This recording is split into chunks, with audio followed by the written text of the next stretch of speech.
Friday is a sacred day. Friday, every woman and every man has to be in his holy garb.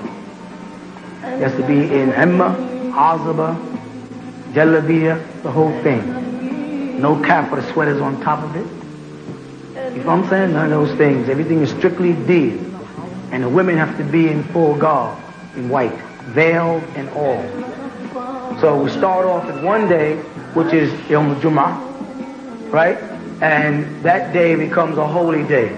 There's no laughing and playing and acting stupid. There's no listening to any other music except religious music, Thought Nubian or El Banat or Ketoro, stuff that doesn't have any lyric pertaining to it. Now when I say that, I don't mean jazz by Coltrane. You know what I mean? You know what I mean? I mean easy, peaceful music. You try to keep a more religious and tranquil environment on Friday, which takes us into Friday evening, which 19 hours before the sunset takes us into the Shabbat, which everybody has a book on the Sabbath. You can read it and find out what we start to do. Eventually they'll be reading at Menzel Arab, the place of worship, right? They'll be reading there like they used to do in the times of Nabi Musa, alayhi salatu wasalam, Moses. But these are things that you'll get into. But Friday is set aside. Now, if a sister comes prancing around in her Badlahin, right? Badlahin, right? She is in mourning until the next week. I mean, she has to wear that garb you have on, but in black, with the veil on for the whole week. Not miss a prayer. If she comes on Friday, if anybody violates the sanctity of Friday, going into the Sabbath, that person is told, you better be in the masjid for 5 daily prayers. You follow that? And you wear that badlahin, that veil, and that brother puts on that jalabiya the whole week. Now if someone does it because they think that they're more spiritual and they keep doing it on purpose, let me just throw them out. Because we'll understand some sister who just wants to keep a veil on might use that as an excuse. Then we just say, get out. Then go wear in the streets and wear your veil. You'll understand why we're coming out the veil in time, believe it.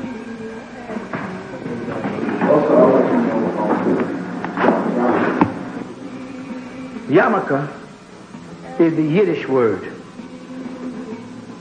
The modern Hebrew word is kippah, from the ancient Semitic word kifar. The word kifar is the same word kafir, but not used in the sense of a kafirun, but used in the sense of kafir, that which covers the mullah. Right?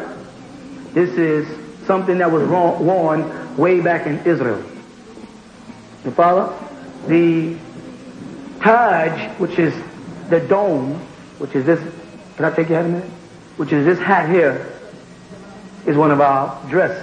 This hat is usually worn beneath the imma, which is the wrap. I said, advise brothers, do not wrap an empty box. They didn't understand what I meant. To have some brother who just took shahada last week and don't even know how to pray, walking around with a full imma on, it's like giving a person a gift all wrapped up and nothing's in it. Because he ain't got nothing up here yet to wrap. You know what I'm saying? Wait till you got something here and then wrap it.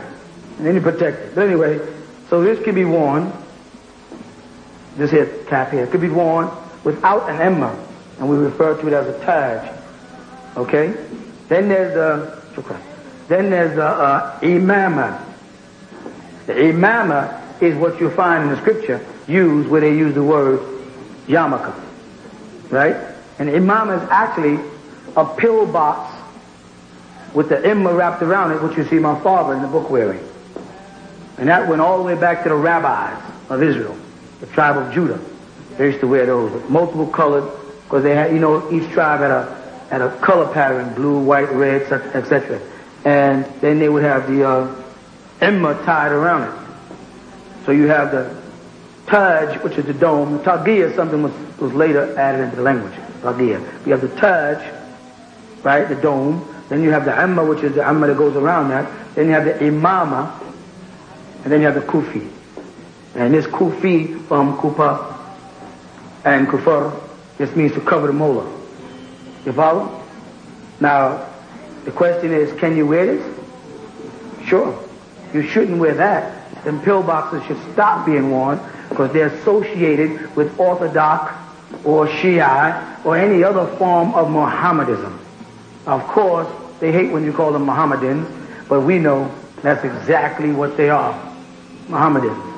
Right? So, being new, you don't know that years ago we wore this. And we wore all black. That was the original dress. Right? We never refer to ourselves as Muslims except in a book. It said, Muslims are alone in their sorrow. Never. We refer to ourselves as Hebrews. Islamic Hebrews. You follow that? And we did not socialize with any Muslim mosque. We socialized only with Israelites. We would go to their temples for the Sabbath and everything. That's where we was. That's what Ansars used to do. We did not classify ourselves as Muslims. It was conversion. People converting into our community from other communities that were once Sunnis or once followers of the Honorable Elijah Muhammad, who brought in more of the thing, and they would ask those questions, and I would say, yeah, well, sure, yeah, well, sure, yeah, well, sure, and it would keep leading down. Next thing you know, we look more like Orthodox Sunni Muslims than the very Orthodox Sunni Muslims themselves. Yavala, we went so deep into the law, we lost contact of what we were. We were Islamic Hebrews who followed Abraham's religion. The word Muslim to us is used by its definition. You understand what I mean by that? One who is peaceful. You follow? And that's hard to apply to ourselves because it's so difficult to stay peaceful in such an unpeaceful world. But to say we live in a state of Islam, state of tranquility and peace, is really lying. The title Muslim, and I told brothers when they asked, are they Muslims, that their response is no. Because when a person asks you a question, they're usually basing it on their definition. It's going on inside their head. You follow that? So when you walk up to a person who's been in the Nation of Islam and don't know nothing about any other Islam, you say, I'm a Muslim. He says, you got a beard. Where's your bow tie? He only has his definition. If you walk up to a Sunni, you say, I'm a Muslim, he starts saying, well, you got that 6-pointed star. Ain't that what they say? Why do they say that? Because they have their definition of what a Muslim is. They haven't ventured into what the word Muslim means. They don't care. They have all agreed that they will hearken to each other's definitions, because if you stopped and looked at a Moroccan, if you stood a Moroccan in full Moroccan attire here, and an Egyptian in full Egyptian attire here, and a Saudi Arabian in full Saudi Arabian attire here, and a Pakistani here, and a Turkish there, and Iranian there, Irani, and a Libyan there, And someone from Algeria, you know what you have? All different kind of dresses. Tarbushes, feathers, silhams, jubba, jalabiya, tagiya, taj, fez, jannah caps, sudriya, jackets. Pakistanis wear long jackets and pants, and and some have the mustache shave, and some has the beard, some has their beard and mustache shave. And if you put the Nation of Islam in, then you got a bow tie, and no beard, no mustache, and a Caesar hairstyle, and you add the 5 cents in there, you have the average bag person, right? So as it goes on down the line, if you stood them in front of you, you'd have no direction. So you'd have to go by who you like. So in view of the fact that Pakistanians, the Ahmadiyya, were one of the first groups to settle in America, most of the Sunni Muslims are influenced by Ahmadiyyaism, yet they finally learned not to be Ahmadiyya. So now they call themselves Sunnis, but they still walk around looking like Pakistanis. Because the Pakistanis are the ones you see with no mustache. The ones in Saudi Arabia usually wear a little beard and a mustache. Right? That's their look. But most Sunnis who follow them don't even look like them.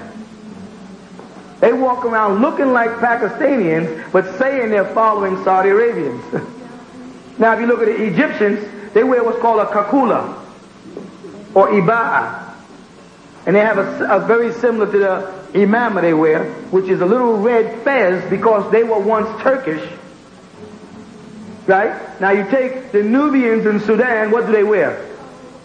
A white emma. And the Turkish wear a red fez. So when you look on the tapes of Sheikh Abdul Basit, and you see them with his little red fez and his emma, you see where Nubians and Turkish combined. You see? If you see pictures of my father, you see he has this long ridda on. Right? But it's hot in Sudan, it gets colder in Egypt. So they put buttons on it and buttoned it up. Now you see what they wear is a long ridda with a closed neck like this and buttons all the way down, baggy sleeves in Egypt.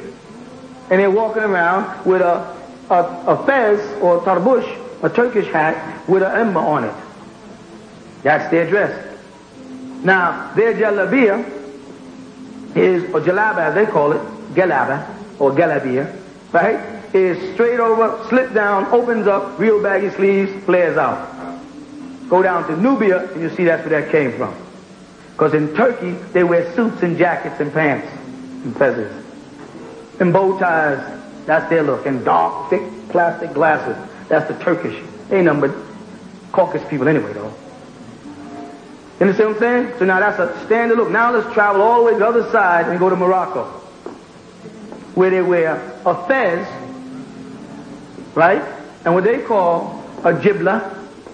But their jibla has tight sleeves, tight stitches with thread on it up the front, up to here, and a hood on the back of it. Then they take like the jacket I had on the other day, that long cape-like thing, with a hood on the back of that. And it's called a silham. They throw that over their back, and they wear slippers with the foot out, a little pointy elf-looking thing. And that's the Moroccan dress. Correct? Now we go to Saudi Arabia, and we get this guy, he's standing here with little mustache, little teeny beard, right? He has a shawl with a kutra, a rope, which used to be a camel, he just tied a camel's foot with it. He wears that little point down here, down the side. He wears a jubba, which has sometimes even a collar on it like a shirt from France. Right? Closed up, sleeves, closed, holes in the sleeves, tight button down, and Italian loafers. Or sandals with the toe out. Right? And he has this other cloak he wears with a gold seam, like a big baggie, and he just puts it on. Still Ridda, same name, but the dress is changing. The style is changing, but they keep the name so they don't argue with each other. So now here we got 3 different men standing here. All of these men tell me and you we're wrong for wearing a 6-pointed star. Right? Because they follow the Sunnah of Rasulullah Muhammad alayhi salatu wassalam. And it is one Sunnah. Because Muhammad said, there's 2 things I left for you in their hadith. Two things I left for you.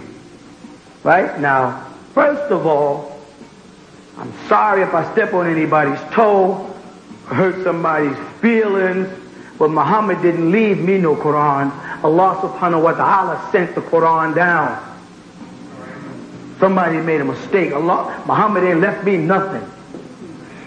You understand what I'm saying? Somebody's playing word games on us. That's that Muhammadan worship. Muhammad didn't leave me no Quran. The Quran came down on the night of power, or the night that it could come down, Laylatul Qadri. And it came down with the Malaika, wa ruhu. You understand? And Muhammad is not Malaik, and he is not a ruhu. He was a rajul, a man. And he said in the Quran, I'm just a man. I can't tell you what's going to happen tomorrow. If I knew, I wouldn't have the problem I'm having. You understand what I'm saying? So that's a big mistake. But okay, for Sunni Muslims' sake, Muhammad left y'all two things. He ain't left us nothing, homie. Left y'all two things.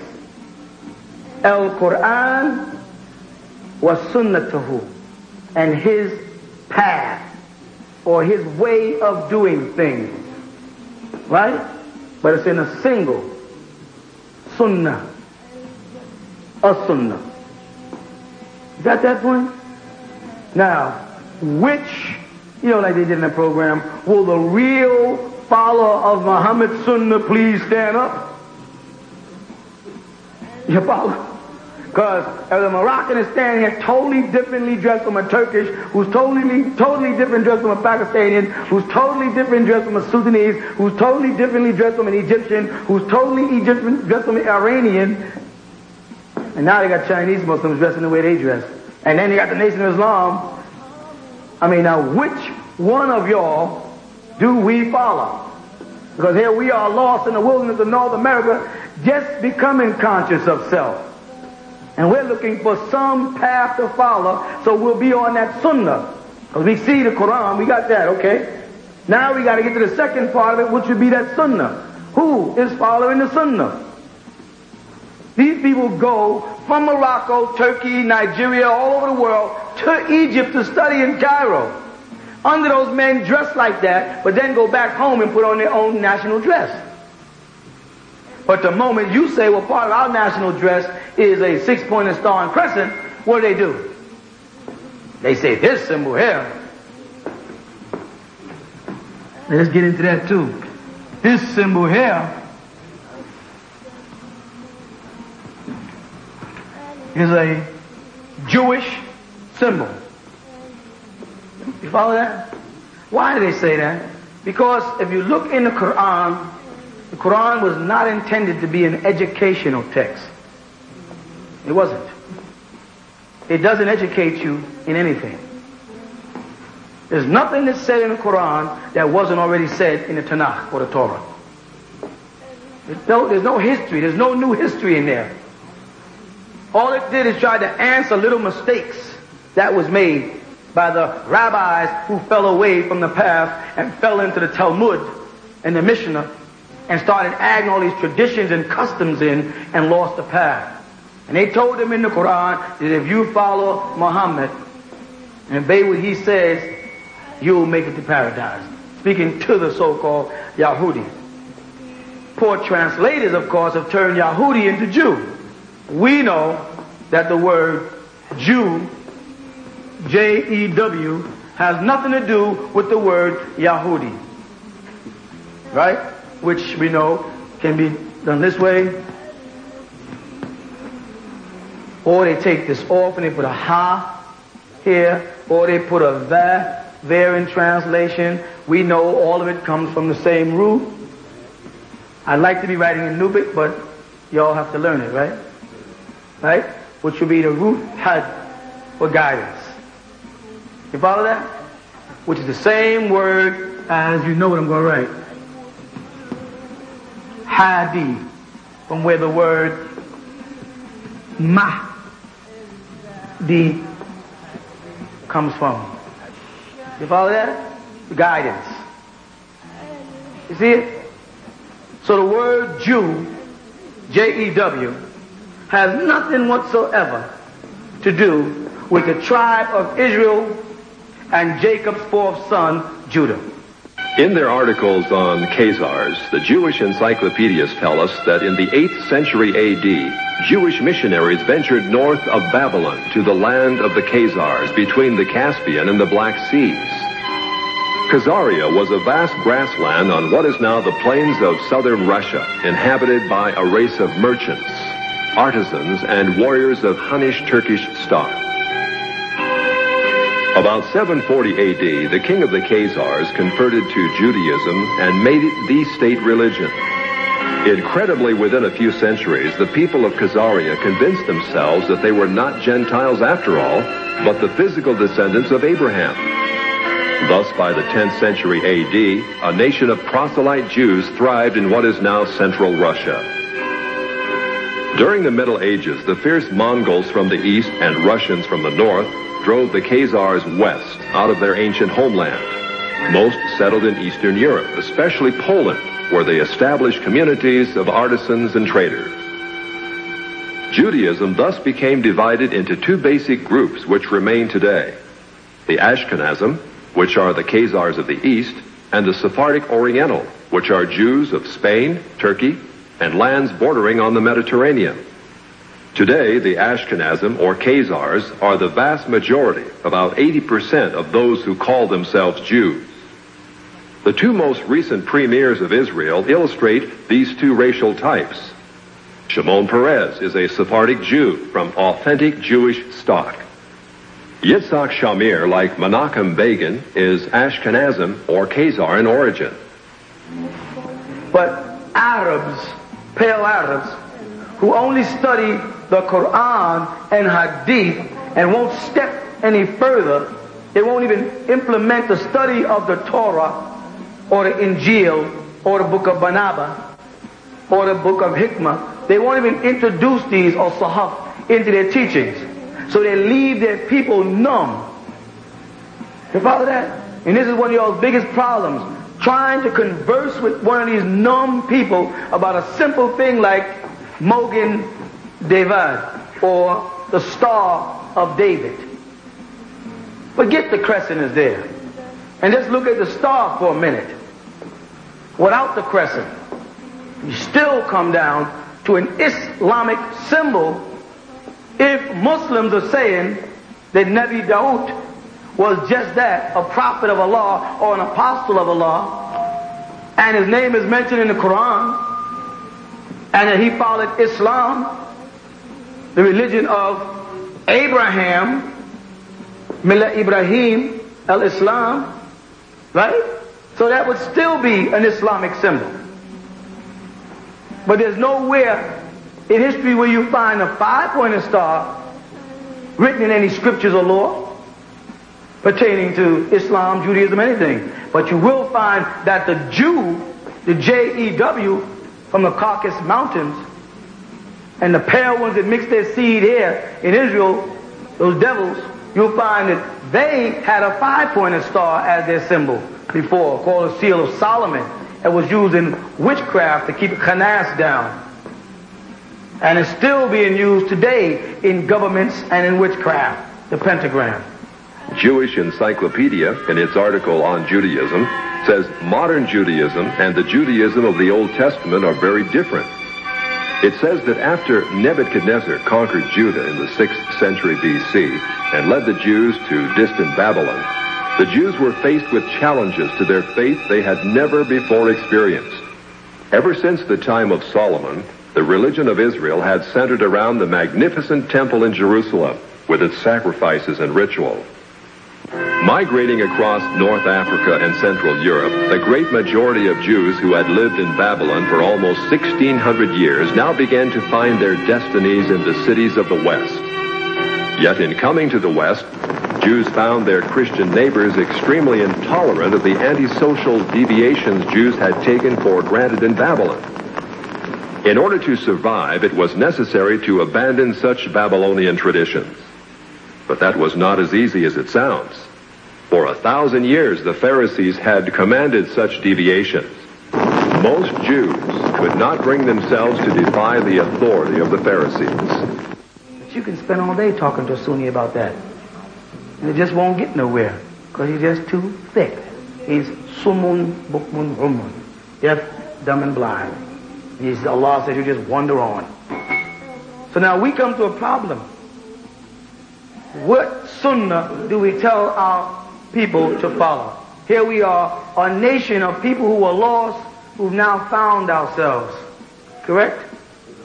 And we're looking for the path back home to Allah subhanahu wa ta'ala. That's what we want to get back to the bosom of Allah.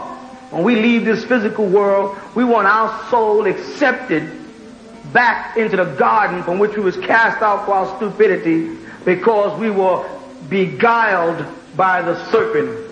A nice word that means tricked. So we don't particularly want to be tricked again. Correct? So we asked the Arab world for 22 years in the form of pamphlets and books, question us and prove us wrong, but put us on the right path.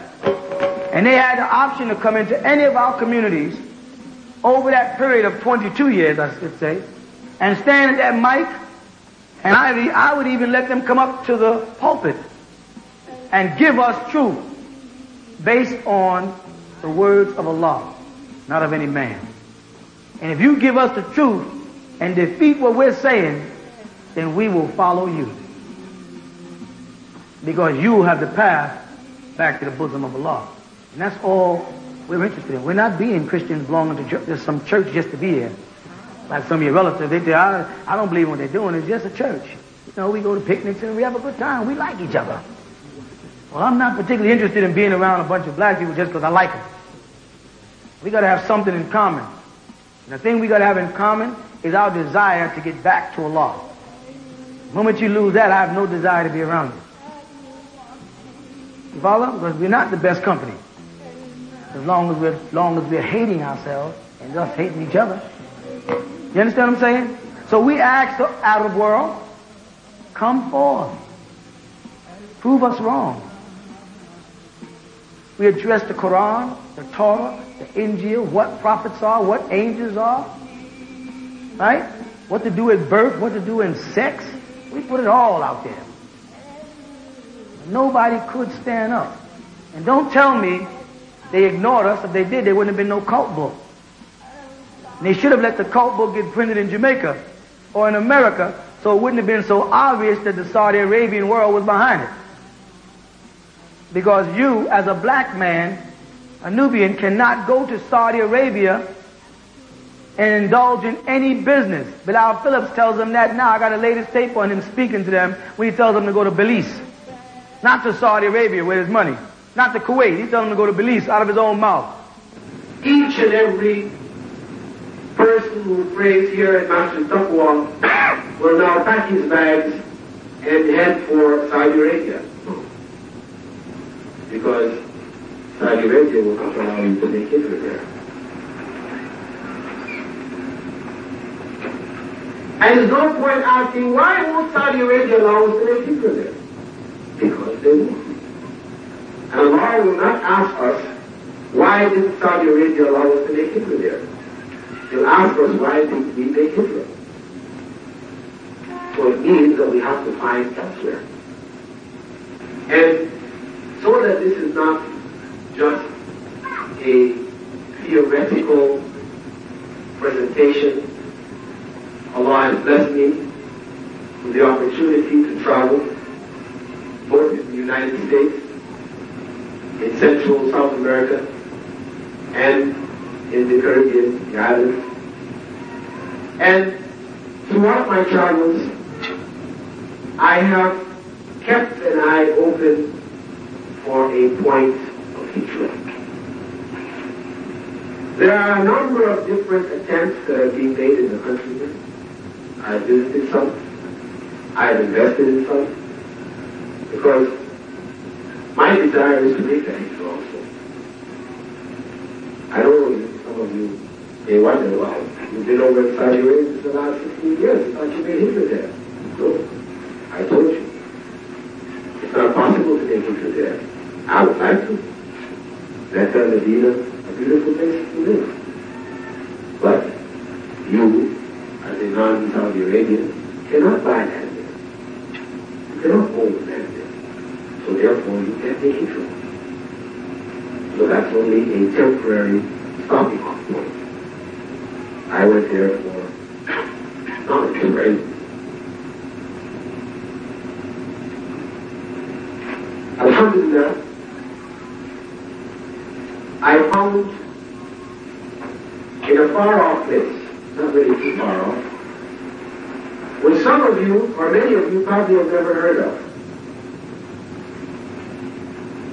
What appears to me to be a classical, beautiful opportunity to focus for hijrah for those people who have a desire to make that hijrah and who do not see in the existing circumstances here that opportunity.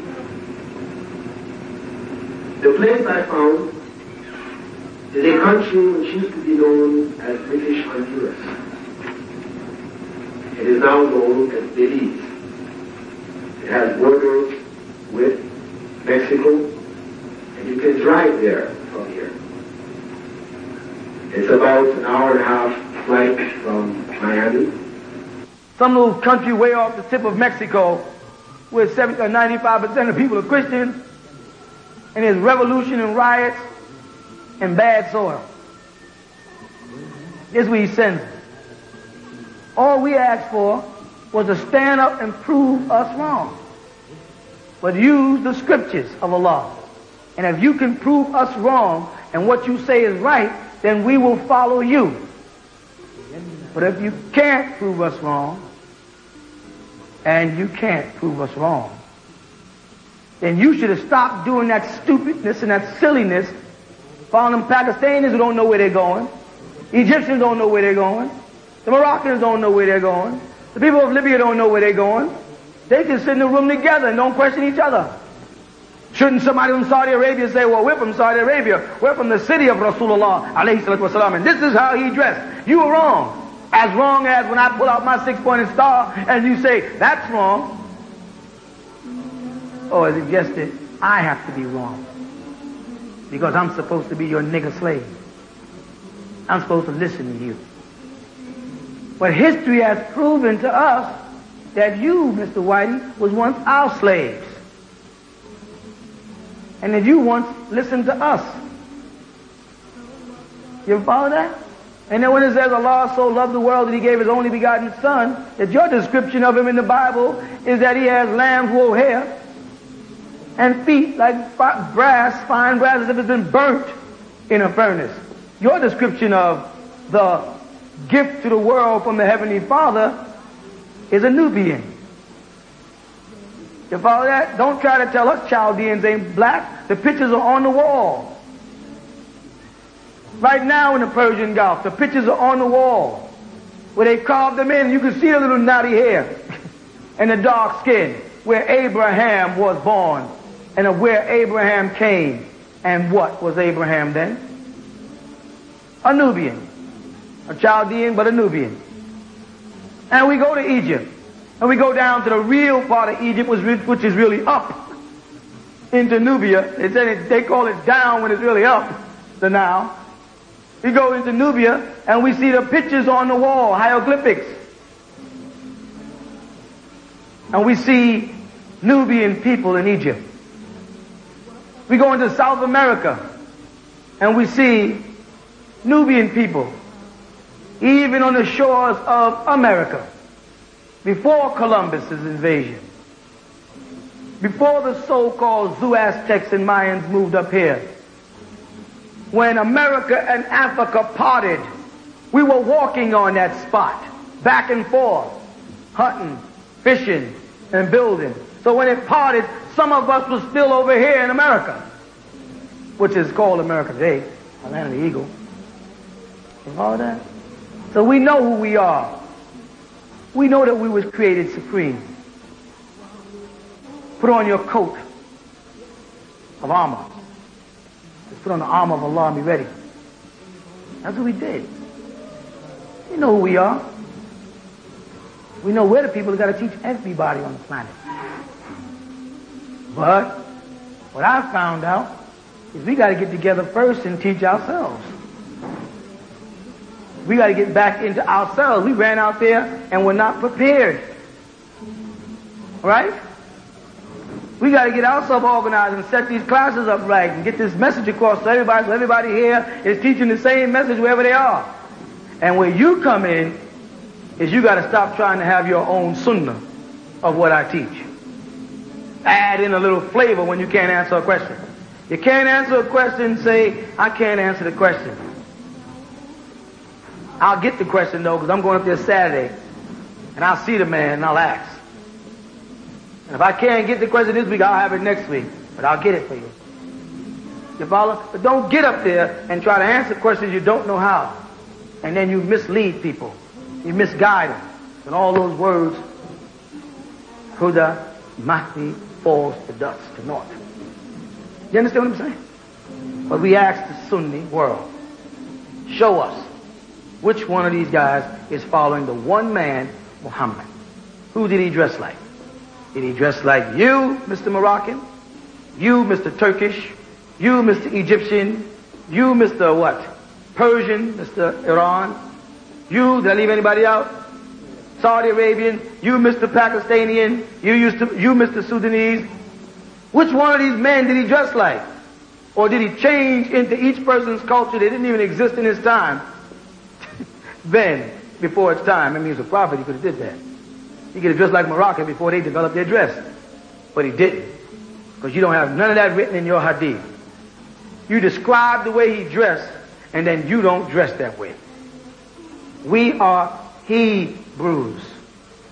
We follow Abraham's religion. Get that through your head.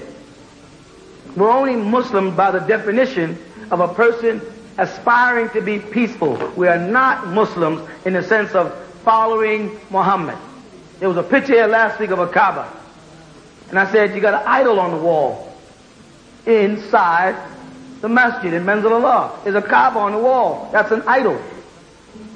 Because there's a stone in the building and people go kiss and lean on and grovel at and cry on. You follow? And it doesn't say that in the Quran. It don't say for us to go to Mecca and lay on the black stone and slob and kiss and cry and it doesn't tell us to do that there. It tells us that was a sacred seat or site. Right? But how many, as you read in the 360, how many Kaabas are there really? Will the real Kaaba stand up? And I would tend to think that if you are facing it on Abraham, and Abraham is buried in Iraq, in Syria, in a place called Khalil, there's a mosque there, and that's where your Kaaba should be, really. Really. Because that's where Abraham stopped. And that's where he did, that's where he stopped.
Problem as a nation of people.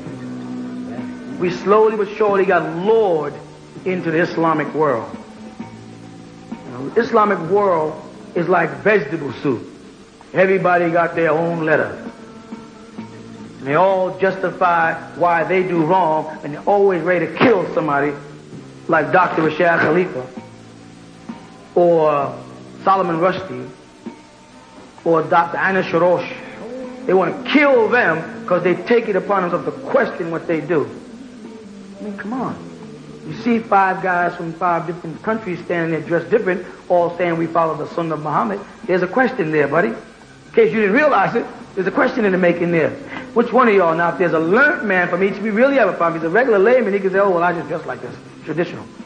If there's a Maulana here, and a Sheikh here, and what they call a Mufti here, and a Fendi here, and they have all these different titles, though, and all these guys standing there in white beards, and some with beards, some without, and they're all supposed to be learnt. One of y'all is right, and all the rest of y'all are wrong. Or even all of y'all are wrong, but all of y'all can't be right. So now we found our dress in Abraham's religion. Because according to you and your teachings, Sunnism, you follow? Muhammad was born in Mecca during a pagan time, when there were pagans there. And pagans did not dress in the Sunnah. They were all kind of colors. You made the mistake, Mr. Sunni man, when you made the movie Muhammad.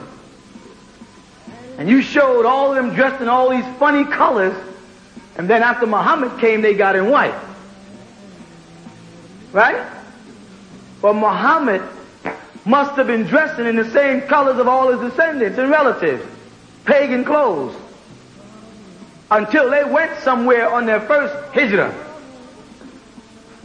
And if we look today at where they went, and then look back to 1400 years ago when he was here, and then look past the 1400 years ago all the way back to the 6th century, when the original black Israelites migrated out of Asia and over into Africa and became known as the Ethiopians, Habashians, or Falashans.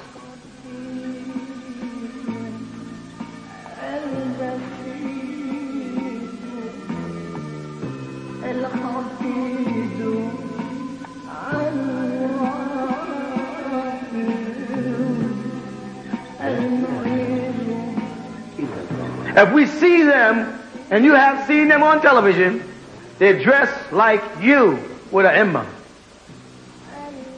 Beard, long white robe, and an imam. They may have a Coptic cross if they were Coptics. They may have a 6-pointed star if they were so-called Hebrews. But in Ethiopia, they're dressed in a long white robe and imam. Is that correct? Now, if Muhammad didn't dress like that originally, and then he sent his followers over there on their first hijrah, and they got accepted there and lived amongst them, and then came back, and then they moved to Medina on a second hijrah, and they bumped into more Jews there in Medina called Yathrib, who also dressed the same way in white and were following certain holidays that Muslims didn't have, like Ashura, which became Eid al-Adha, the sacrifice, which they say right in their hadith, Muhammad saw the Jews doing it and said, we have more right to Moses than them, so we're going to do it. So he did it with them. Later on, it became a Sunni Muslim holiday. You follow what I'm saying? And they have Muhammad's Day, because they made the first month Muharram, phonetically real close to Muhammad, and they celebrate that as New Year's. And then the so-called Jew have Rosh Hashanah, which is no more than Ras Hashanah, the head of the year, New Year's. You see what they did? They took little things, the so-called Arabs, took things that they learned from the Ethiopians, which by the way happened to be what complexion? Black, Nubian. Not black like in dark, black like in whatever color we are as people of color. Right? And they had the white robes and the embers. They had the beads. You follow that? They prostrated in prayer on the floor. They had prayer mats. But they read the Torah. And in their holiday for the sacrifice, they were talking about Isaac, Ishaq.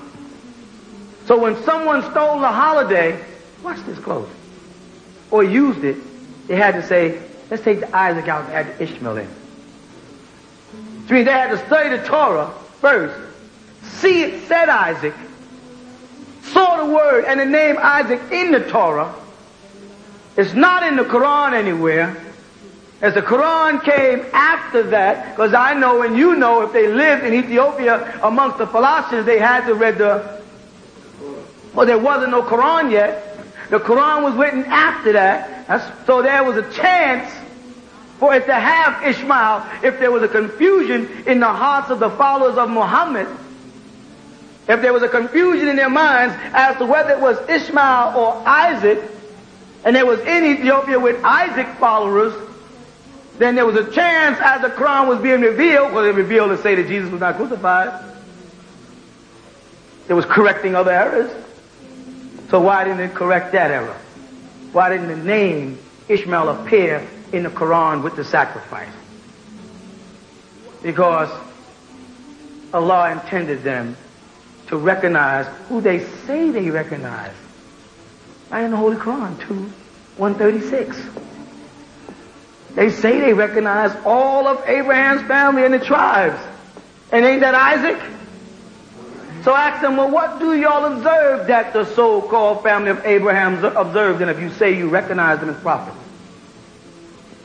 I mean, because listen, if Muhammad alayhi salatu wasalam did everything the Quran commanded, there would have been no difference between him and the Jews. They originally faced Jerusalem in prayer.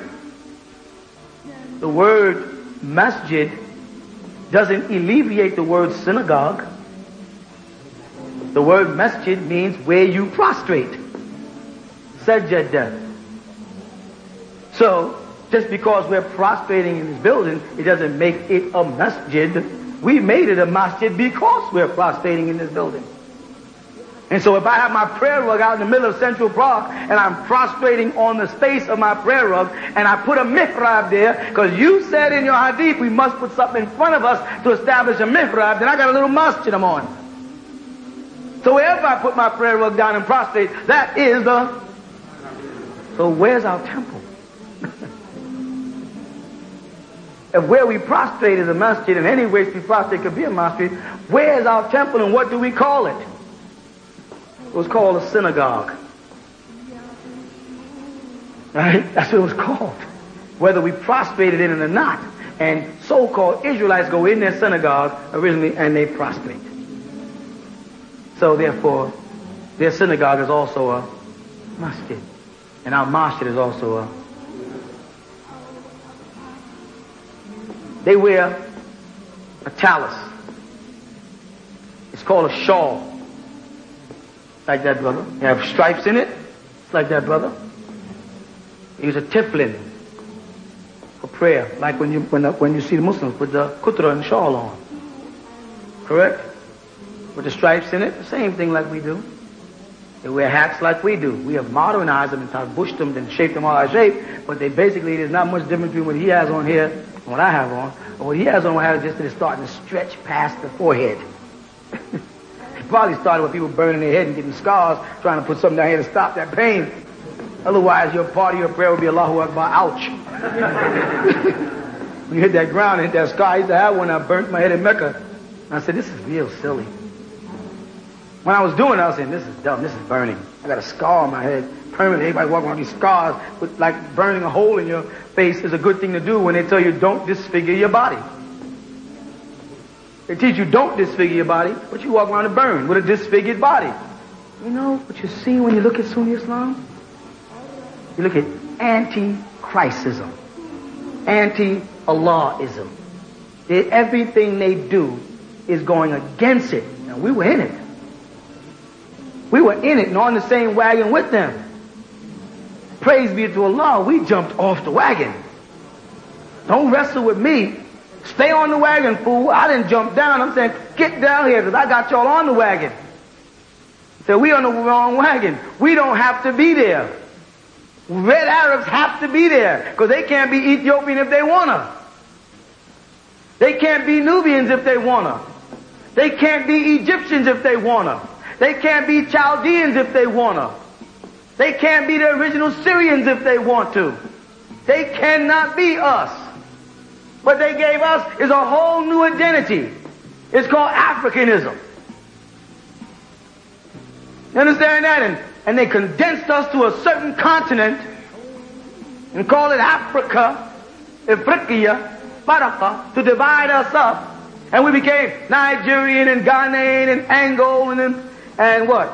Libyan and Zulu and Sudanese and Somali and Chadians and Moroccans and Barbados. He said Barbados. Barbados. He said Barbados like that's in Africa. Okay, Barbados. But then, when he meets us on the street, we are no longer that, we become a nigger. The only time we're divided is when we're in his schools or in his banks. Where you from?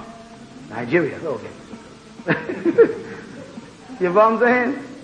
But on the street, you are a nigger. Whether you speak Hausa or Arabic, Sudanese don't know they're niggers, you know. They think there's something different. Black Egyptians don't know it either. You're a nigger then. One thing. So now we say, thank you. Because we found out that the word nigger was really insult for the word Nubian. So now we'll all be Nubians again. And then we become the majority of the world. You no longer can call us a minority. Because as long as we are niggers or Negroes from all over the world with black skin, then we must be the majority. So you, Mr. Whitey, are the minority. And your pale Arab friends are less than you. They just admit. And everybody wants our religion.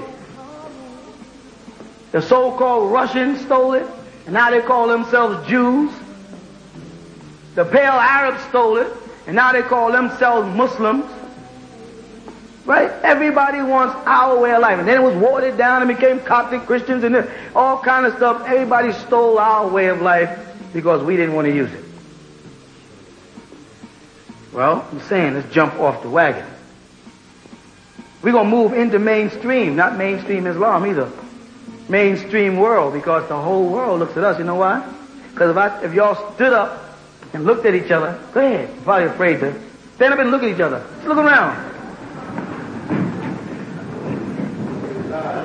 You notice something? There's not a place in the continent of Africa whose features is not in this room. You know what I'm saying? Everybody here don't look Sudanese. I'm quite sure you'd like to think that. But everybody here looks Nubian. Sudanese is just one part of the family. Every part of the whole continent is in this room.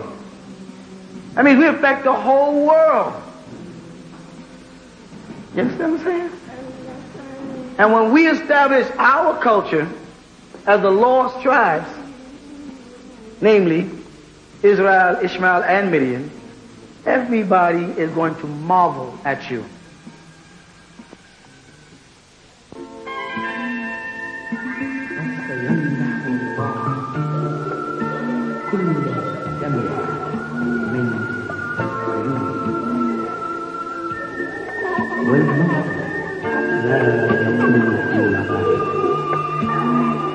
ولا يكون رزق ولا صراع ولا رجع فيما بعد لأن الأمور الأولى قد مضت.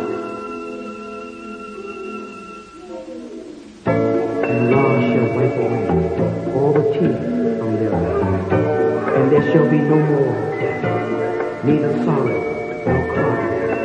Neither shall there be any more pain, for the former things are passed away.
Look around.